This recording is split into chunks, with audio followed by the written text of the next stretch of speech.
I want that. I need that. Need it. I need real ones who stay around. Not who shut me down. Ones who's lost and now they found. Yes, I need that good discernment. Not round with the serpent. Ones who listen for the sermon, yeah.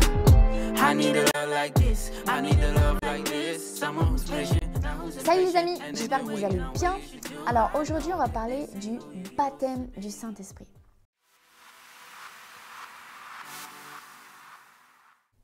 Qu'est-ce que le baptême du Saint-Esprit? Ce qu'il faut savoir, c'est que recevoir le Saint-Esprit et être baptisé du Saint-Esprit sont deux choses différentes. La Bible dit que nous sommes appelés à recevoir le Saint-Esprit.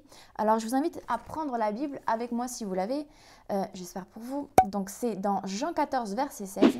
La Bible dit, c'est Jésus qui parle, « Et moi, je prierai le Père et il vous donnera un autre consolateur, afin qu'il demeure éternellement avec vous. L'Esprit de vérité que le monde ne peut recevoir parce qu'il ne le voit point, ne le connaît point. Mais vous, vous le connaissez car il demeure avec vous et il sera en vous. » Donc ça, c'est Jésus qui parle. Et dans Jean 20, verset 19, on voit que le soir de ce jour, qui était le premier de la semaine, les portes du lieu où se trouvaient les disciples étant fermées à cause de la crainte qu'ils avaient des Juifs, Jésus vint, se présenta au milieu d'eux, donc au milieu des apôtres, et leur dit « La paix soit avec vous ». Et quand il lui dit cela, il leur montra ses mains et son côté. Les disciples furent dans la joie en voyant le Seigneur. Donc en fait, c'était après la crucifixion de Jésus, il était ressuscité, et là il est apparu aux disciples. Plus loin, le verset 21, on dit « Jésus leur dit de nouveau, la paix soit avec vous. Comme le Père m'a envoyé, moi aussi je vous envoie. » Après ces paroles, il souffla sur eux et leur dit « Recevez le Saint-Esprit. » Donc en fait, ils ont reçu le Saint-Esprit à cause de leur foi, en fait, de leur nouvelle naissance. Quand tu nais de nouveau, tu reçois le Saint-Esprit, il habite en toi.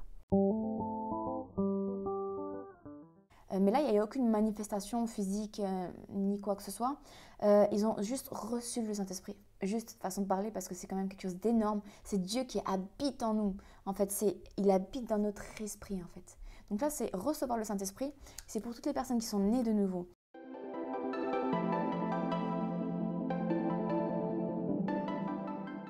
Ensuite, au moment où ils ont été baptisés, ça a été le jour de la Pentecôte.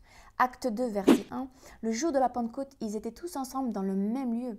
Tout à coup, il vient du ciel comme un bruit, comme celui d'un vent impétueux, et il remplit toute la maison où ils étaient assis. Des langues semblables à celles des langues de feu leur apparurent séparées les unes des autres et se posèrent sur chacun d'eux. Ils furent tous remplis du Saint-Esprit et se mirent à parler en d'autres langues, selon ce que l'Esprit leur donnait de s'exprimer. Donc là, en fait, ils étaient remplis, ils ont été baptisés du Saint-Esprit. C'est comme un baptême, si on te met 2-3 gouttes, c'est pas un baptême. Si on t'immerge dans l'eau, tu es complètement immergé dans l'eau. Eh bien, le baptême, c'est pareil, c'est une immersion totale de la présence de Dieu. Est-ce que le baptême est encore recevable aujourd'hui? Bien évidemment. Bien évidemment, parce que moi-même, j'ai été baptisée du Saint-Esprit. Des millions de personnes ont été baptisées du Saint-Esprit. Dans Acte 2, verset 38, Pierre leur dit « Repentez-vous et que chacun de vous soit baptisé au nom de Jésus-Christ. Au nom de Jésus-Christ pour le pardon de vos péchés. Et vous recevrez le don du Saint-Esprit. Car la promesse est pour vous, pour vos enfants et pour tous ceux qui sont au loin, en aussi grand nombre que le Seigneur, notre Dieu, les appellera. » Donc, en fait, le baptême du Saint-Esprit est encore valable aujourd'hui pour nos enfants, donc pour nos petits-enfants, les enfants de nos enfants et pour les générations futures. Le baptême du Saint-Esprit est pour tout le monde qui le souhaite, qui le veut, qui ont accepté Jésus-Christ dans leur vie, qui sont nés de nouveau, qui ont soif de le recevoir. Comment se manifeste le baptême du Saint-Esprit? Eh bien, c'est vraiment, si je peux l'exprimer ainsi, selon ce que moi, en tout cas, et ce que j'ai entendu autour de moi, c'est vraiment un état intérieur complètement indéfinissable. C'est un état de bien-être, c'est le Saint-Esprit qui nous remplit, on se sent comme dans une extase spirituelle. C'est vraiment quelque chose de très intense, c'est vraiment spirituellement, c'est hyper fort. Pour ma part, c'était quelque chose de surnaturel. C'est comme si on se retrouvait dans le Saint des Saints, dans le temple à l'époque, au milieu de la présence du Saint-Esprit. C'est trop fort en fait, c'est quelque chose qui nous immerge et qui se manifeste de façon intérieure. C'est vraiment très très puissant spirituellement. C'est comme c'est indéfinissable en fait. C'est comme quand on goûte quelque chose, on essaye de le décrire, mais on ne peut pas le décrire. Il faut vraiment que tu goûtes pour connaître cet état d'extase spirituelle. C'est vraiment très intense spirituellement. Alors ça se manifeste de différentes façons selon les personnes parce que le Saint-Esprit respecte les personnalités de chacun. Certains vont se jeter par terre, vont hurler, certains vont juste pleurer, certains vont trembler, certains vont ressentir juste un feu à l'intérieur d'eux, certains vont trembler, certains vont rire. C'est vraiment différent selon les personnes. Le Saint-Esprit respecte les personnalités de chacun. Certains vont parler en langue, d'autres non.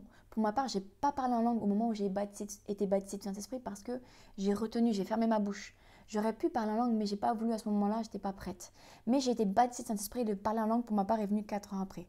J'espère pour vous que ce ne sera pas le cas, que vous allez être baptisé et recevoir le baptême, le parler en langue au même moment. Comment puis-je recevoir le baptême du Saint-Esprit? Eh bien, c'est simple. Dieu répond à la soif de chacun. La Bible dit, si vous demanderez le Saint-Esprit, votre Père Céleste qui est dans les cieux vous le donnera. Donc, ça ne dépend pas des actes. Ça ne dépend pas de vos bonnes actions. Ce n'est pas quelque chose de méritoire. C'est une grâce que Dieu nous fait, c'est un don, c'est un cadeau que Dieu nous fait, c'est immérité. Mais ça dépend de notre soif. On peut prier pour quelqu'un, ça nous est déjà arrivé de prier pour quelqu'un qui n'avait pas le baptême du Saint-Esprit, mais il ne l'a pas reçu. Pourquoi? Parce qu'il n'avait pas cette soif. Et Dieu ne peut pas donner le baptême du Saint-Esprit à une personne qui n'a pas soif de le recevoir. Il donne à celui qui a soif et qui le réclame. Et peut-être que toi, tu ne l'as pas reçu encore. Eh bien, je te conseille de persister, de persévérer, de dire, Seigneur, je veux recevoir, je ne sais pas ce que c'est, je vois les autres qui l'ont reçu, je veux le recevoir. Prier chaque jour. Moi, j'ai mis 4 ans à le recevoir. Bon, parce que peut-être que je n'avais pas aussi autant insisté dans la prière pour le recevoir. Donc vous, je vous conseille vraiment d'insister. J'ai un ami qui a prié toute une journée pour le recevoir, il ne l'a pas reçu.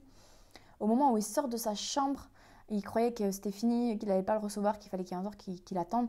Finalement, au moment où il allait sortir de sa chambre, le Saint-Esprit est descendu sur lui, il l'a baptisé, il est tombé par terre, il ne pouvait plus bouger. C'était incroyable. Dieu répond à la soif de chaque personne. Ça peut venir par l'imposition des mains, ça peut venir par le baptême d'eau, ça peut venir dans une réunion de prière à l'église, ça peut venir aussi chez vous, dans votre chambre, dans le lieu secret, même au travail. Ça peut venir n'importe quand. Le Saint-Esprit, bien, il agit quand il a envie, quand il veut, selon nous aussi. Qu'est-ce qu'il se passe après avoir été baptisé du Saint-Esprit?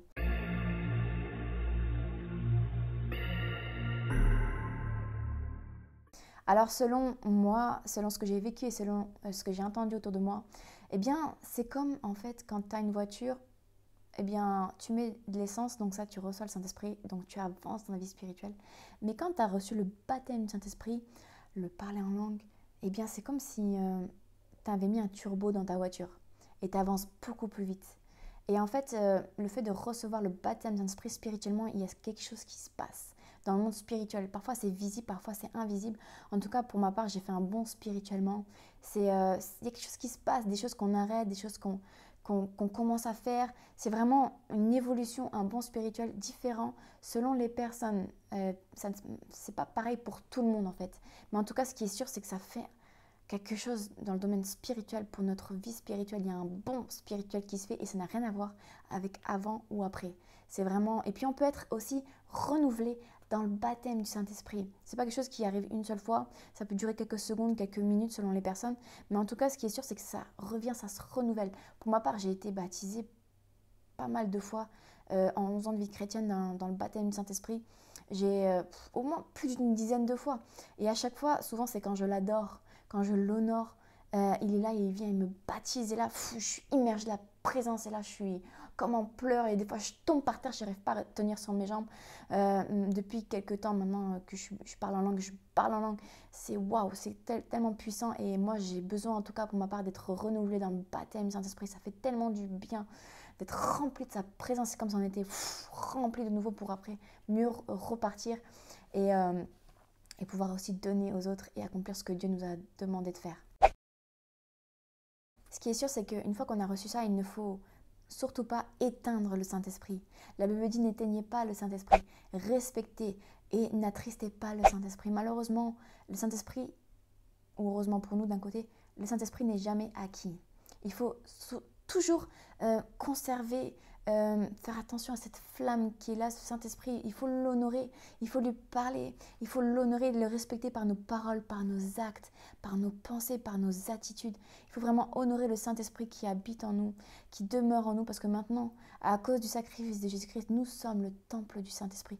Et nous devons vraiment respecter, honorer le Saint-Esprit qui habite en nous et ne pas éteindre cette flamme.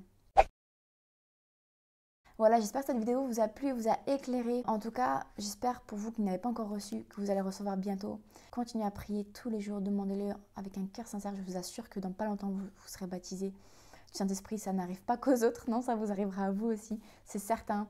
En tout cas, soyez bénis. N'oubliez pas de liker la vidéo et de vous abonner si ce n'est pas le cas. En tout cas, à très bientôt et soyez bénis les amis.